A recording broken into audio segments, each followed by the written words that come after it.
Hello, good morning class 8। हम लोग पढ़ रहे थे आपका पाठ 12 जहाँ पहियाँ हैं।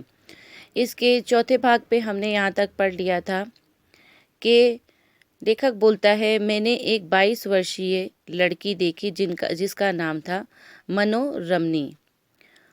वो साइकिल चला रही थी चिलचिलाती धूप में।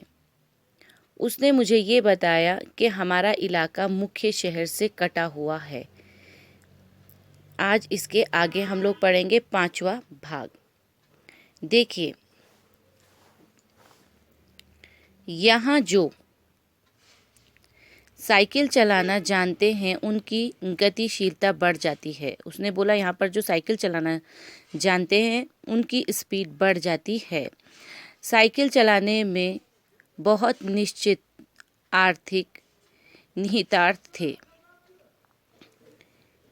इससे आयु में वृद्धि हुई है। बोला साइकिल चलाने से हमारी उम्र भी बड़ी होती है और हमारी सेहत भी ठीक रहती है। यहाँ की कुछ महिलाएं अगल बगल के गांव में कृषि संबंधी अथवा अन्य उत्पाद बेच आती है। औरतों को ये फ़ायदा भी हुआ है कि महिलाएं जो थोड़ी बहुत छोटी मोटी सामग्री होती है वो अपने आसपास के गांव में जाकर आसानी से बेचकर आ जाती हैं। साइकिल की वजह से बसों के इंतज़ार में व्यय होने वाला उनका समय बच जाता है। जब उनके पास अपनी साइकिल है तो उन्हें बसों का इंतज़ार नहीं करना पड़ता है और जो समय उनका बस के इंतज़ार करने में ख़त्म हो जाता था, आजकल वो टाइम उनके पास बच जाता है। खराब परिवहन व्यवस्था वाले स्थानों के लिए तो ये बहुत महत्वपूर्ण है। जहाँ पर बस सेवा अच्छे तरीके से नहीं दी जाती है, वहाँ के लिए तो साइकिल चलाना बहुत ख़ास बात हो चुकी है, बहुत इम्पोर्टेंट हो चुका है। दूसरे, इससे इन्हें इतना समय मिल जाता है कि ये अपने सामान बेचने पर ज़्यादा ध्यान केंद्रित कर पाती हैं।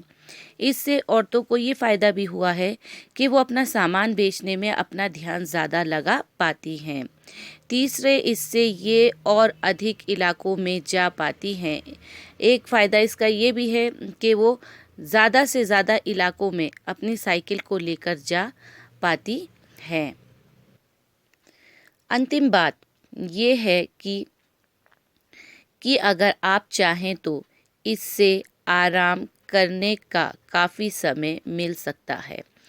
और ख़ास बात यह है कि इससे हमें आराम करने का भी काफ़ी समय मिलता है।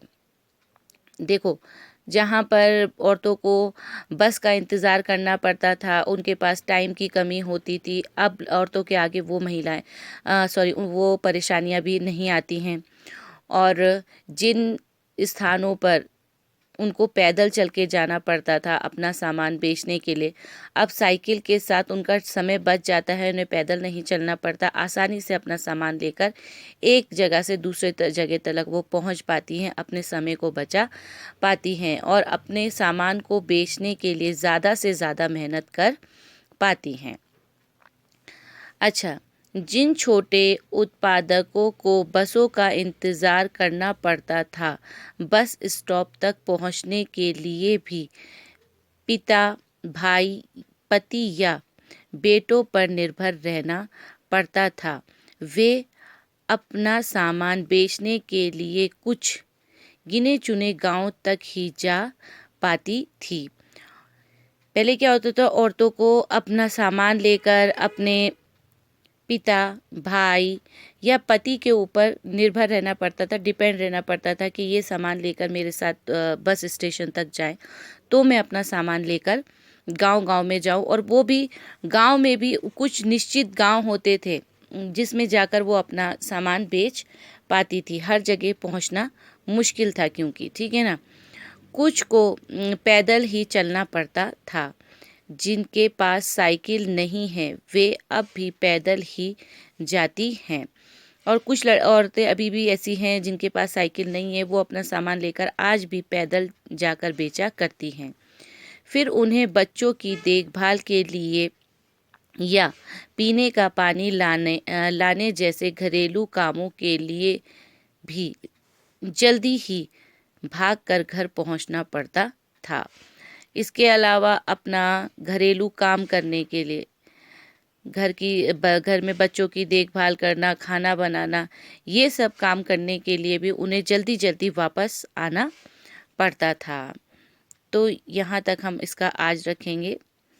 आज हमने इसका 5वां भाग पढ़ा है, यहाँ से कल हम इसका 6ठा भाग पढ़ेंगे। बच्चों, उम्मीद करती हूँ कि आप लोग इसको घर पे साथ साथ पे पढ़ रहे होंगे और आप लोग इसको समझ रहे होंगे। अगर कोई परेशानी हो तो आप मुझे व्हाट्सएप पे पूछ सकते हो। तब तक के लिए खुदा हाफिज़। घर पे रहिए, सेफ रहिए।